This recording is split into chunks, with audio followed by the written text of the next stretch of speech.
Right now, if you're thirsty, you probably won't think twice before grabbing a glass of water. Just turn on a tap, open a bottle, or fill a cup. But how did ancient pirates get drinking water while sailing hundreds of miles from land? They couldn't drink seawater, and carrying enough fresh water wasn't as simple as it sounds. Yet some pirate crews stayed at sea for weeks, sometimes even months, without dying of thirst. The answer involves hidden islands, violent rainstorms, desperate survival tricks, and one mistake that could kill an entire crew long before they ever saw an enemy ship. For as long as humans have sailed the sea, there have been pirates. More than 3,000 years ago, merchant ships crossed the Mediterranean carrying grain, wine, copper, olive oil, and expensive cargo between growing civilizations. Some sailors realized stealing those goods was much easier than producing them. But they quickly discovered something. Treasure wasn't the hardest thing to find. Fresh water was. Think about it. If a pirate ship lost its gold, the crew could still survive. If they lost their weapons, they could still escape. But if they lost their drinking water, the voyage was already over. And that's because the ocean played a cruel trick on everyone who sailed it. Water surrounded them in every direction, yet almost none of it could save their lives. Most people assume pirates could simply drink seawater if they became desperate enough. They couldn't. In fact, doing that only made things worse. Seawater contains nearly 4 times more salt than the human body can safely process. Your kidneys need fresh water to remove that salt. So every mouthful of seawater actually forces your body to lose even more water than you drank. The more you drink, the thirstier you become.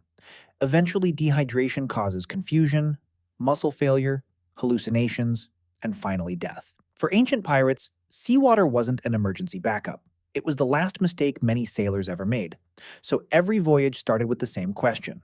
How do you carry enough fresh water to keep dozens of people alive? The obvious answer was barrels. Large wooden barrels were filled with water from rivers, wells, or natural springs before the ship left port. A medium-sized pirate crew could easily need thousands of liters for a long voyage, making fresh water one of the heaviest things on board. Problem solved. Or so they thought. Because the barrels created a completely new problem. Wood seems solid, but it isn't. Tiny gaps between the wooden staves allowed air, bacteria, and microscopic organisms to affect the water inside. After weeks beneath the hot Mediterranean sun, perfectly clean water slowly became cloudy. Then it began to smell. Then it began to taste rotten. Some historical sailors described it as slimy. Others said worms and insects sometimes appeared inside neglected barrels. Imagine opening your only source of drinking water after 3 weeks at sea and realizing it looked nothing like the day you filled it. But the pirates drank it anyway, because foul water was still better than no water. Now they faced an even bigger problem. They had enough water to survive, but they had no reliable way to keep it fresh. So, if carrying water wasn't enough, what was the next solution? The answer came from something pirates could never control: the weather. Whenever dark clouds appeared on the horizon, entire pirate crews rushed across the deck. Not because they feared the storm, but because they desperately needed the rain. Today, collecting rainwater sounds simple, but for ancient pirates, it was a race against time. The moment the first drops fell, sailors spread large canvas sails like giant funnels.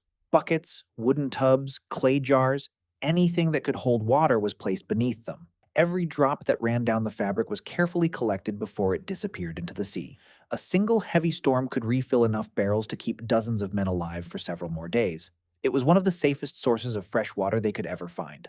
But there was one problem. Pirates couldn't summon rain. Sometimes the skies stayed clear for weeks. Imagine staring at dark clouds every evening, only to watch them disappear before reaching your ship.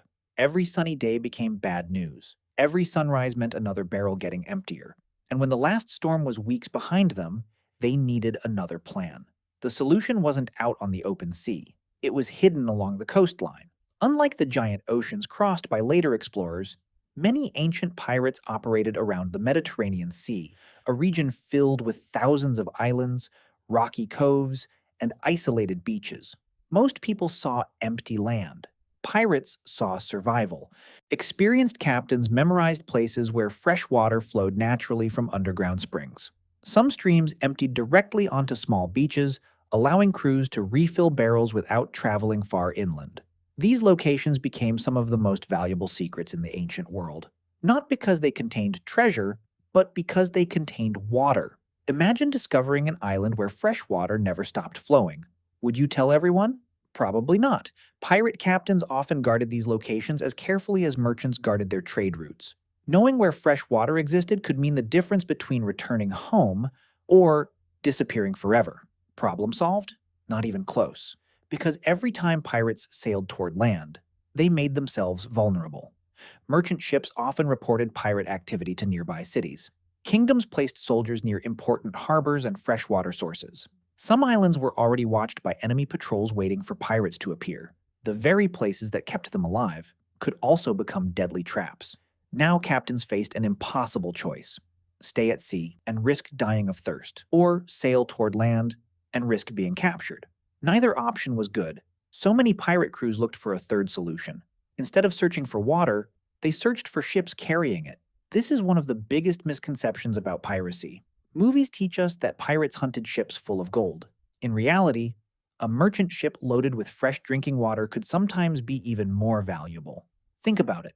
Gold couldn't stop dehydration. Silver couldn't fill a barrel. Jewels couldn't keep a crew alive. But fresh water could. Historical records show that supplies were often among the first things taken after capturing a vessel: food, rope, sails, and especially drinking water. Sometimes pirates even released merchant crews after taking only the supplies they desperately needed, because survival mattered more than treasure. But even stealing water couldn't guarantee safety.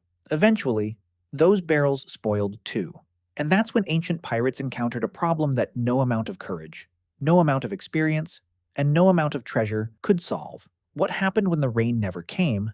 There were no islands nearby, no merchant ships to capture, and the last barrel was almost empty.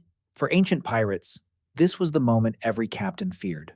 Because once the fresh water was gone, there was no rescue coming. Thousands of years ago, there were no radios, no coast guard, no emergency beacons.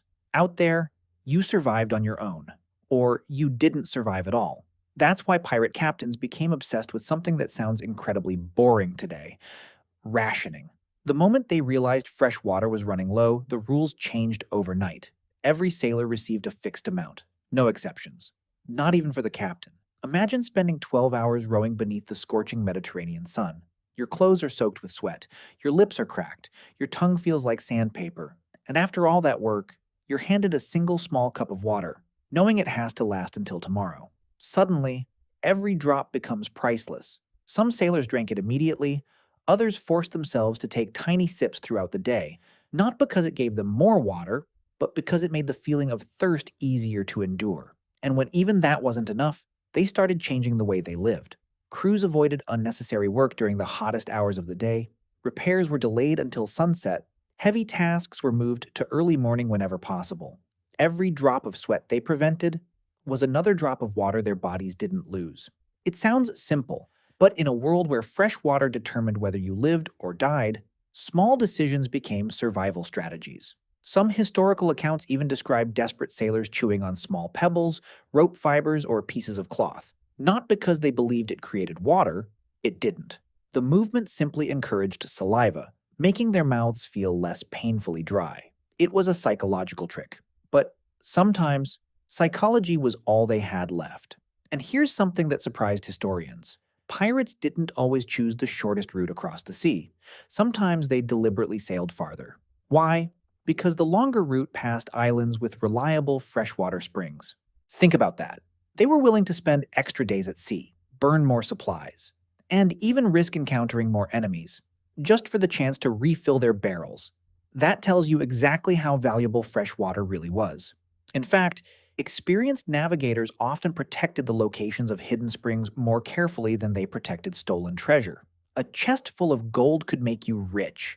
A hidden freshwater spring could keep your entire crew alive. But despite every trick they learned, every shortcut they discovered, and every barrel they filled, there was one truth they could never escape. The ocean always had the final say. Storms could blow them off course.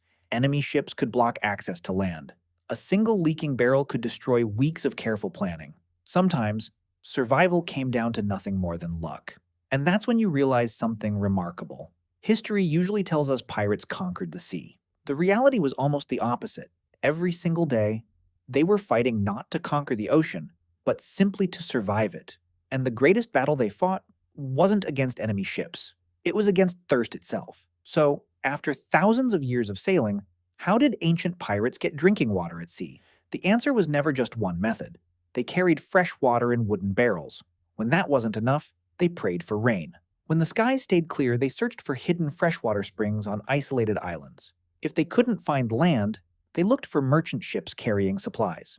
And when every one of those options failed, they relied on strict rationing, discipline, and every survival trick they had learned through generations of sailing. None of those methods were perfect. Every single one could fail. And that's exactly why freshwater became the most valuable resource on the ship.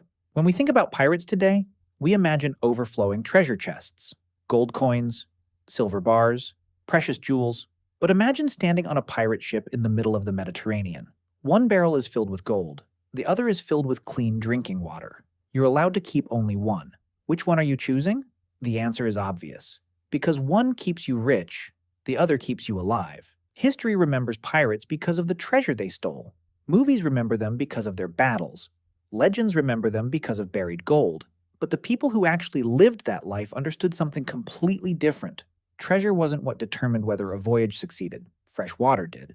In many ways, the greatest treasure on an ancient pirate ship wasn't locked inside a wooden chest. It was sealed inside a wooden barrel. And maybe that's the strangest part of the entire story. Today we turn a tap, fill a glass, take a sip, and almost never think about it. For us, clean drinking water is so ordinary that it barely deserves our attention. For ancient pirates, it was something they planned entire voyages around. They memorized islands because of it. They fought over it. They traded for it. They protected it. And sometimes, they died because they couldn't find it. The ocean covered more than 70% of the world. It surrounded them in every direction. Yet almost none of it could satisfy the one thing every human needs. So the next time you pour yourself a glass of water, remember this. Thousands of years ago, somewhere in the Mediterranean, a pirate captain probably looked across an endless sea of water and would have traded every coin he owned for just one more barrel of fresh drinking water. Sometimes, the most valuable things in history aren't the rarest. They're the ones we use every single day without even noticing. If you enjoyed uncovering the forgotten realities behind ancient history, there are plenty more stories waiting to be explored. Thanks for watching, and I'll see you in the next one.